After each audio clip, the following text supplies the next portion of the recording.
Hello, my name is Terry Haynes, and despite what I notice I'm wearing, Cy is my role model. I have kind of a serious, not kind of, I have a very serious topic to want to discuss. And the topic is what should the United States do in the event of an EMP attack? And specifically, what should the church do? The church, in my opinion, is the missing ingredient to the preparation for such an event. First of all, what is an EMP attack? For those of you who are not aware of it, EMP stands for electromagnetic pulse, and it's a nuclear blast in the air. And you see on the ground, you see this big mushroom cloud appear in the air, and also designed for this, it can be something entirely different, and that is it can put forth EMP, electromagnetic pulse, of such a type that will fry anything that has a circuit board. It will also fry anything where the wires are, where there's lengthy wires. That means all of our electrical system. It's going to take the electricity, it's going to feed it back into the posts, I'll think of the word in a minute, and transformer, and it's going to blow the transformer.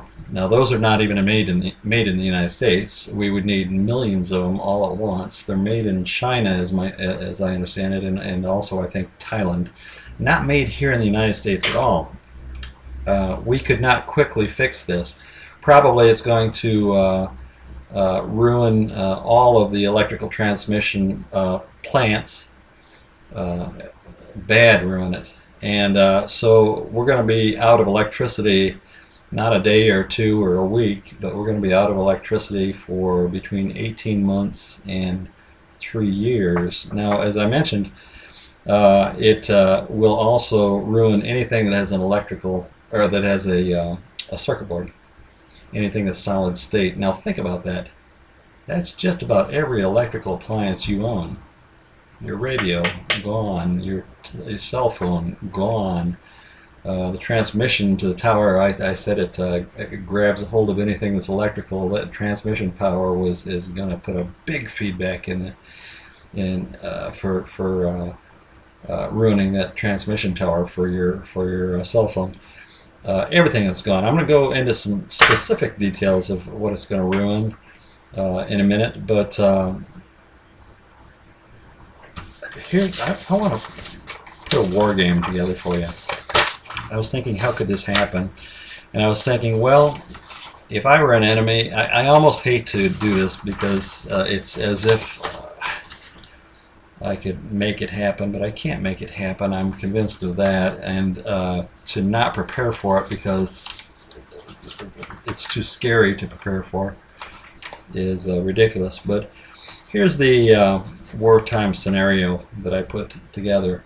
If somebody wanted to use this as an attack for us, they would probably do 2 missiles, one from the East Coast, one from the West Coast, try to put them in there, and then they would ruin most of our electrical structure. The problem with this is that every other part of our infrastructure is built on the electrical structure. We can repair just about anything unless it's the electrical structure going down real bad like this. And so here's the wartime scenario I put together. Something like this. 2 missiles come out. The one on the East Coast hits, and in that area there will be no electricity. And let's say the one on the West Coast gets shot down by our ICBMs or whatever system we have. So there it is, but half of the United States is without electricity. Now that's the wartime scenario I'm putting together, just pretending, and trying to figure out what would happen. Here's a quote, and here's the name of the government report. It's the report, a long title, Report of the Commission to Assess a Threat to the United States from Electromagnetic Pulse Attack, EMP attack. And also, I'm not sure whether this is the name of the people who did it, but Critical National Infrastructures. the report is that up to 9 out of 10 Americans would die by starvation and societal collapse. Now, let me give you an example. We wouldn't be prepared for it. Again, this is heavy stuff. This is difficult stuff. But I want to put together what I think is a plausible, possible building solution to this sort of thing. The government does not seem to be either they're not able to handle this crisis, or more likely it's just not their not something they particularly can do. I'll explain that more of that later. Let's imagine something. Mom, Dad, and grandmother living in and 3 kids living in one house, and mother, there's a family function coming up and sisters flying in. So the day begins. The 3 children go to 3 different schools, all of them about 5 miles away. Let's just make that up.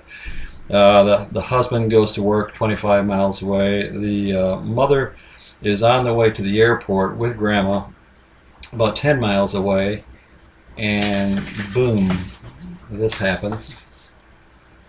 The car doesn't work. Your cell phone doesn't work. The car doesn't work because it has solid state in it. Your cell phone doesn't work. The electrical grid is completely down. Now, what do we do at this point? The first 72 hours is just going to be absolute chaos.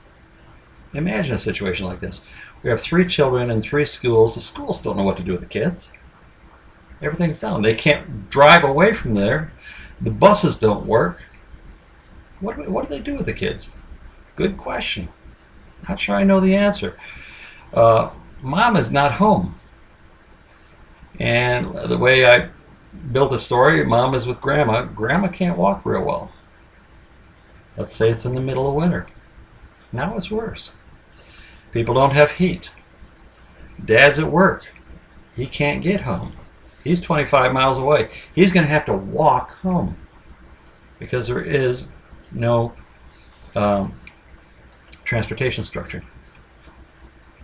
What do we do? Chaos. Now, the other thing that's happening is the very quickly you begin to understand that the rest of the grid that keeps us alive and well is beginning to break down. Now, I want to put a couple things in here at the very beginning. I'm going to call this as part of our grid, and one is our spiritual life, and one is our educational life. We do not have the skills, and that's why I'm putting this in as to me, 2 very important things. They're not normally thought of when you think of the grid, but to me, that's you know, where do you go to church? I'll bet it's not next door. I'll bet it's not within walking distance. So you're spiritual. You're cut off spiritually also. Even if you were all at home, you're all sleeping, you're cut off spiritually. Educationally, you don't know what to do in this situation. We've gone from the information age to the through the industrial age, back to the agricultural age, and we don't know how to live like that. Does anybody have any horses where you can get from here to there? Are you on your own farm where you can do this? We don't know how to do that. Okay, here's the other part that's going to quickly go bad. Your water is going to not go from your tap. It may have power to go there for a little while. Within a week, your water is going to stop. You're not going to get water from your tap. Your food, which comes from all over the place, and let's admit it, you know, we get it from California, we get it from Florida, here in Michigan, we get it from all over the place. That's gone. Transportation has stopped. Even if you had trucks that worked on the West Coast and they wanted to get it to you, they can only get so far because those gas stations do not pump gas anymore, so they can only go so far. Food is going to be an immediate problem. Communication, a problem. Your cell phones don't work. If you have a landline at home, it doesn't work. Transportation, I've mentioned. You have to make a decision, the next thing, whether you're going to shelter in your house or whether you're going to bug out. That's an important decision. All of your safety issues, uh, including your health issues, are no longer working. You can't call 911. You break your arm, you're on your own. You better find somebody who knows how to set that arm. Waste disposal. The garbage is going to just think of cities that have trouble with their waste disposal for a few weeks over some issue. The unions don't want to work anymore because they don't like the contract. Energy. It'd be nice to have alternative energy, but one by one, these things that are in your house are going to break down. Finances. Well, about 90+%, some say as much as 98% or 99% of our money gets transferred electronically. A check is an electronic function, if you want to think about it. A credit card certainly is, but you know what? Money's not going to be worth anything. You could break open that ATM, get hundreds of dollars. People are going to say, "What is this?" It's paper.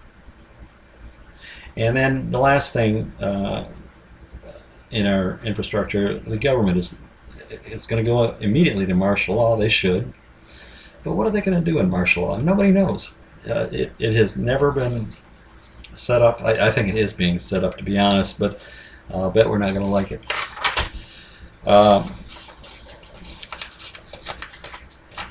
So what I'd like is I'd like people to comment back to me. I am going to give you an email address saying EMP, and then I want you to use one of these words that I gave you: spiritual, educational, water, food, communication, transportation, shelter, safety, waste, energy, financial, government. Please get with me. I'll give you my email address in a minute.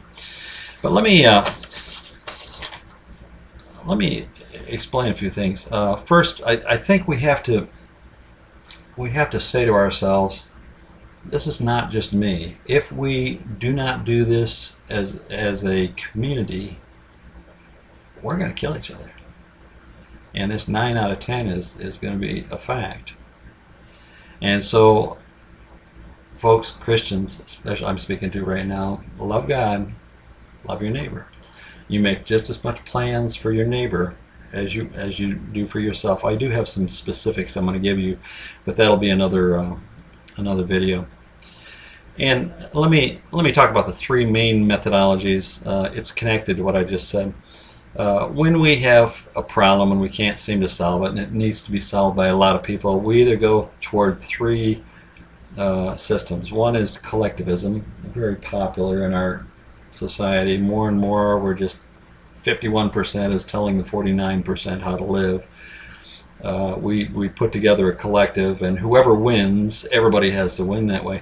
We have radical individualism, and this is the people, and you know you've seen this. These are the preppers that are saying, "Me and mine, I'm getting my gun. Nobody's going to do this." But you know what? There's people all over the place who have guns, and that's not going to work. You do have to love your neighbor. Or the third option, so we have collectivism, individualism, and the third option is community. So my prayer and my desire is that we would get together as a community and plan these things out. Sort of a civil service thing. There's civil service things in the past, but I'm going to suggest that the church would take the lead in this one. Let me tell you why. In the Bible, and I'll develop this some other time, in the Bible there's four great authorities. There's the church, the state, the family, and the business community. The state has advocated on this. They either can't do it or won't do it, or it's somewhere in the background and we don't know what it is. The family, okay, that's fine. You should take care of your family, but you know what? If you have, for instance, just food, if you have a year's worth of food, I'll bet it's going to last you about a month, because I'll bet someone's going to break into your house when they discover that you have food, and it's that's all there is to it. And you may lose your life. You may have your food, but you may lose your life. You think you can go against several people, and because you have enough guns, you have training in how to attack people or how to defend yourself. That's not going to happen. It has to be a community. And so that is my emphasis. Everybody has to live. Whatever plans we make, the plans include everybody lives. And so that's, I think, the big thing I have seen in a lot of these types of videos. And boy, there's a lot of respectable stuff out there concerning this. But the big problem I see is that it has to be a community activity. This has to be, I love myself, I love my neighbor. It has to be like that, or else it's going to be myself against my neighbor. And if you think you can survive, I'll bet you can't. If it's going to be me against the world, it's going to be the world that's going to come and get you. So, four great authorities: church, state, family, business community. The business community will respond to whatever it is that we want to buy. They will respond to that eventually, but the one I think that really needs to knuckle down on this thing is the church, the body of believers. And so let's go that direction. I will be developing a website. By the way, I don't know how to do that. I will be developing a store. I think most of the things that I'm going to suggest that you buy, you're probably not going to buy from me, but there will be some things, and I will be developing that. Don't know how to do that. You can probably tell by the quality. The lighting, I notice I'm not pleased with the lighting on this thing. I don't know how to do videos. But listen, contact me. Put as a title EMP and then one of those subjects that I gave you, and send it to terry@hedge-harvest.com, terry@hedge-harvest.com. Hedge-harvest will be my website. It's pathetic right now. It is the middle of February, and I hope to get that going. But folks, we can do this. I know we can do this. I've been in situations. I'll tell you eventually why I know we can do this. But I've been in situations where somebody says, just beyond hope, and you know what? It's I've always come up with something, and people don't always take my advice, but you know, within a year to 5 years, they will discover that my advice was correct. Usually 90%. And it's not that I never make mistakes, but that has been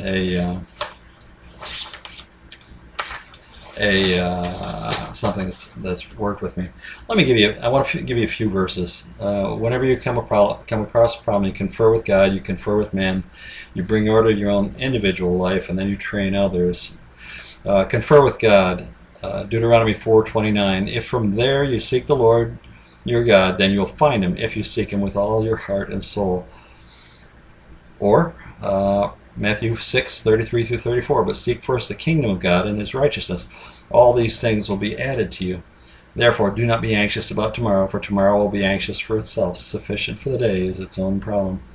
Confer with men. Proverbs 15:22. Without counsel, purposes are disappointed, but in the multitude of counselors they are established. That's why I'm asking for help right now. I do have some ideas. I'm not even going to present them right now, but I want counsel. And what I'd like to do, by the way, is I would like to send those people who are interested in this subject an email once a month. And once a month, no more, no less. And once a month, I'll give you the suggestions of where I think this probably needs to be done. Also, confer with man. A wise man is full of strength. This is from Proverbs 24:5-6. A wise man is full of strength, and a man of knowledge enhances his might. For by wise guidance you can wage your war. In abundance of counselors there is victory. Bring order to your own life. 1 Corinthians 14:33, and then I'm going to skip over to verse 40. For God is not a God of confusion, but of peace. Let all things be done decently and in order. Also bring order to your lives. But the wisdom from above is first pure, then peaceable, gentle, open to reason, full of mercy and good fruits, impartial and sincere, and a harvest of righteousness is sown in peace by those who make peace. That's from James 3:17-18. When you've learned something, you've conferred with God, you've conferred with men, and you brought order.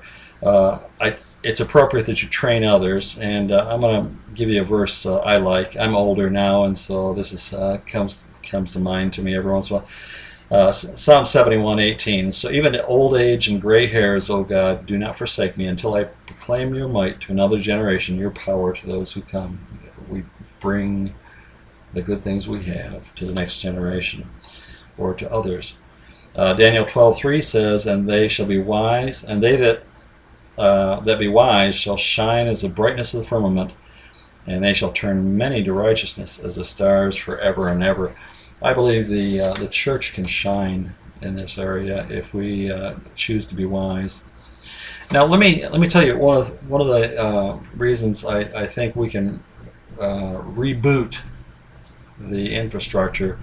I was studying Genesis 1, God's creation of the universe, and I came across the idea that God first created the infrastructure and then created the things for the infrastructure. First was the forming, then was the filling, using Genesis 1:2. The first, the earth was formless and empty.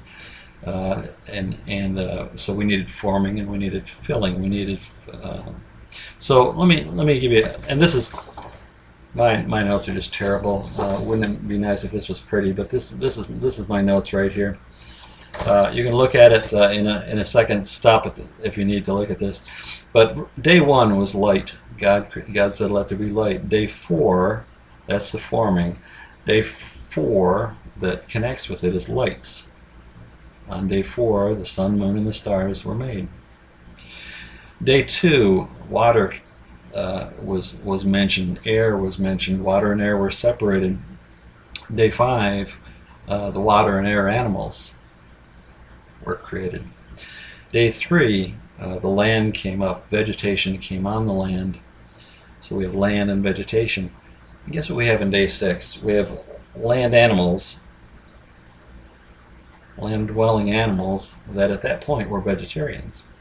So you see, first God creates the infrastructure and then he fills the infrastructure. God can do this again. God, by the way, led 600,000 men alone through the wilderness for 40 years. Now that's 600,000 times 2 for the women. There were men above that age and below that age that were not of military age. And then there were children. How many people was that? It might have been as many as 5 million people. God led 5 million people through the wilderness for 40 years. God can do this. I got to tell you. And I have some more notes on some other things that I've noticed that God the Creator has done. I'm going to put that in my website. Many things to talk about. Many things. For now, goodbye. You've got my email address. Write to me. Looking forward to it.